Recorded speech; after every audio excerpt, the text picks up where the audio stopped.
Hello there everyone, Ashnflash here, and welcome on into a prediction video. I haven't done this in a long time, I've really missed it. I enjoyed doing this back when Comic-Con was happening, just sitting down talking about some of my ideas for like the minifigures and the sets that I'd like to see. And with the pandemic happening, we just haven't had the opportunity to do this. I don't even know if Lego's going to be there this year, but like even Marvel's coming back to Comic-Con, so I feel like Lego's got to be there.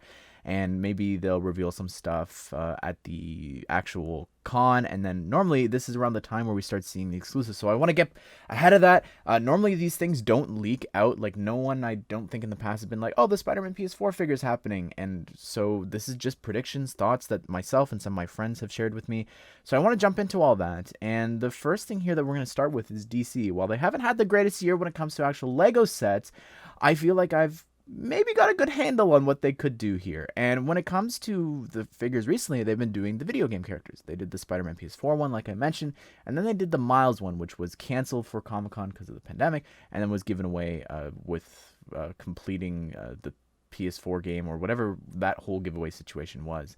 And when it comes to DC, of course, they were going to have Gotham Knights, and that's been delayed until the fall, but it would have already been released at the time of Comic-Con happening here. So I wonder, what if one of the figures could be Batgirl, Nightwing, Robin, or Red Hood from that? I wouldn't be surprised if they dipped into that. They're really enjoying the video games for some reason. They're not doing sets off of them, but they've been picking them for the minifigures, so maybe they do that for DC. However, DC has this whole history so far with doing characters from the different shows.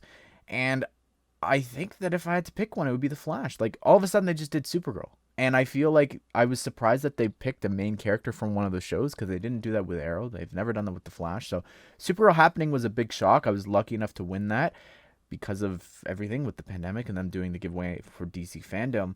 However, the Flash is still someone that we are missing. And again, a lot of times with these figures, it's a love and hate. Like, I love seeing them in minifigure form, but I hate that they're so expensive and that they're being given away here.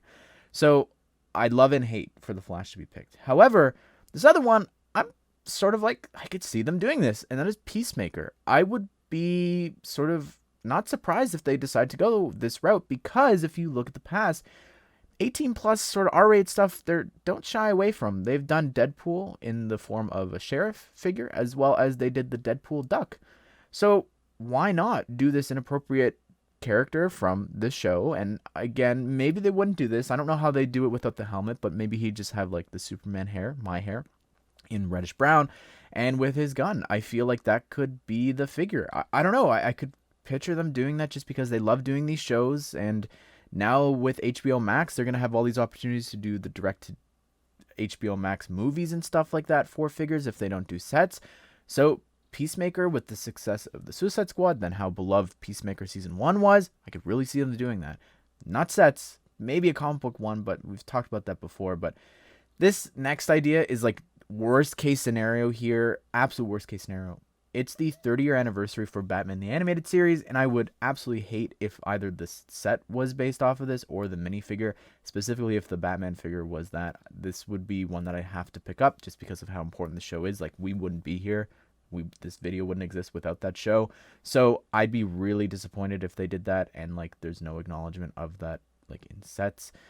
And speaking of sets, like, I wonder if they do something like the 1966 Batmobile they did back in the day, where they just reused some figures and then they just put and built this new 1966 Batmobile. What if they did that for Batman the Animated Series? I'd hate that. The set would probably need to have a new figure, which is something they've been doing recently as well. Having like exclusive figures in the sets, which is a really bad thing in my opinion, but I could really see them doing that. I'd hate it a lot, but this other idea is from my friend Penn Place. He had the idea that a Batman versus like the Riddler's catwalk set from the Batman. I forgot that movie came out this year. It feels like so long ago, back in March. But yeah, I could definitely see them doing a set off of that movie. I don't know about that. It wouldn't require any new minifigures, so that'd be good.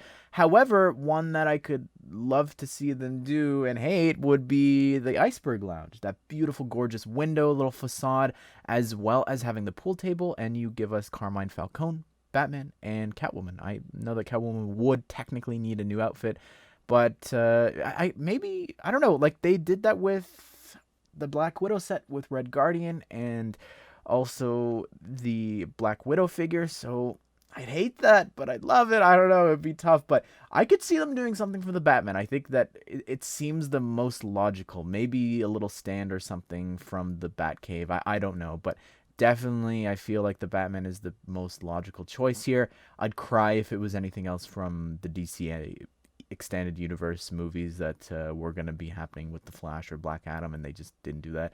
They gave us Supergirl, and I don't even want to go down that road. I don't even want to think about that. But let's jump into Marvel here. They have this weird sort of history where they don't tend to do MCU stuff when it comes to the minifigures.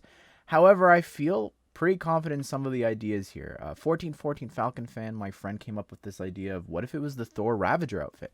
We didn't get that in one of the sets, but I could really see that just being the figure and throwing in Stormbreaker. Even if they didn't throw in Stormbreaker, whatever, like just the outfit alone, I feel like would be really unique and colorful for a SDCC figure. I'd really love that, honestly. I could also see them, this is my idea, it could also be Defender Strange. Now, I'm actually taking that. That was my first thought for the minifigure. I'm going to take that and put that in the set.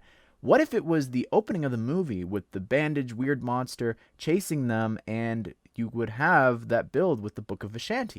What would be great about that set is that you would have America Chavez in that set, just literally taking that figure from the set and giving her a ponytail if you want to be accurate. And then you just get Defender Strange, which wouldn't require too many new prints, just 3. And thanks to my friend Buzz Brick here for actually lending me a picture of this incredible set. You should check out the video. He made 2 custom sets for Multiverse of Madness.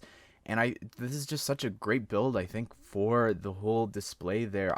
Imagine that on the little black display plate that they've been doing recently. It's right there. I see it vividly in my mind, this set. I really feel confident in that. I don't know why. I've just got this feeling that looking at like other toy companies, Defender Strange is one of the first core toys that companies put out. No Dead Strange, no Sinister Strange, and we all got those 2 in the Sanctum. So I feel like Defender Strange is a shoo-in for that. The other ideas here that I have is a lot of times when new themes are released, LEGO tends to like promote them. Like they did that with like The Hobbit, as well as of course they did that with Mario, and of course they did Barb from Stranger Things. But my point with that is they like to do some sort of exclusive figure, and I could see them potentially doing, maybe it's not exclusive, but it would just come in a set later on, but something for Avatar, whether it's a set or a build or something like that. The other idea that my friend Penn Plays shared was that what if for Star Wars they did this sort of diorama for the throne build for Boba Fett? I'd be down with that. I know that it wouldn't be that exciting, and I feel like looking back at some of the past Star Wars ones, they're not particularly too exciting, like the Kessel Run cockpit and everything like that. The figures aren't exclusive or anything like that, so why not? Just do Fennec and Boba, even throw in the helmet for Fennec. Who cares? It's such a rare set. It's not going to change anything really, but I feel like that's a pretty good idea. But I'd love to hear your thoughts on this. Like, what do you think the figures could be? What do you think the sets could be? Or what would you like to see them promote? Maybe there's another thing that I'm forgetting here, but I'd love to hear it all. Comment down below. Hope you guys did enjoy the video. Hope you all have a great day. We'll see you all in the next one.